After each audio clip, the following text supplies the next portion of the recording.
আজকে তোমাদের সাথে শেয়ার করব চিকেন কাবাব। তো আমি কিভাবে চিকেন কাবাব বাড়িতে খুব সহজেই তোমরা বানিয়ে নিতে পারবে, তো ওটাই রেসিপি তোমাদের সাথে শেয়ার করব।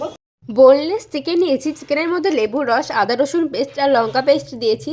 ভালো মতো ম্যারিনেট করে 30 মিনিট মতো রেস্ট করতে দেবো। আর লবণ দিয়েছিলাম। অন্য একটা পাত্রে সর্ষের তেল 1 চামচ মতো ঘি দিলে কি হয়, কালারটা একটু অন্যরকম হয়ে যাবে। আর 1 চামচ মতো বেসন দিয়ে ভালো মতন মিশিয়ে নিয়েছিলাম। আর অন্য একটা পাত্রে সর্ষের তেল, কাশ্মীরি লঙ্কার গুঁড়ো দিয়েছিলাম। আর ম্যারিনেট করা চিকেন দিয়েছিলাম 3 থেকে 4 চামচ মতো টক দই, 1 চামচ ধনে গুঁড়ো, 1 চামচ জিরে গুঁড়ো আর সামান্য বিট লবণ আর এমনি লবণ আর গোলমরিচ গুঁড়ো দিয়েছিলাম। তারপর ভালো মতন মিশিয়ে নিয়েছিলাম।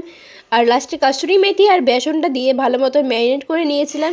এবার গ্যাসে লো ফ্লেমে একটা ফ্রাই প্যান বসিয়ে চিকেনগুলো দিয়ে দিয়েছিলাম। আর চাটনির জন্য ধনে পাতা, লঙ্কা, রসুন, লেবুর রস, চাট মশলা, একটু বিট লবণ, একটু এমনি লবণ দিয়ে ভালো মতন মিশিয়ে লাস্টে একটু আইস কিউব দিয়েছিলাম। ধনে পাতার চাটনি তো রেডি হয়ে গিয়েছে। এবার আমি চিকেনগুলোকে বাটার দিয়ে ভালো মতন একটু পুড়িয়ে নিয়েছিলাম, তাহলে খেতে একটু টেস্টি হয়। খেতে অনেক দারুণ হয়েছিল। তোমরা বাড়িতে অবশ্যই ট্রাই করো, আর কেমন লাগলো জানিও।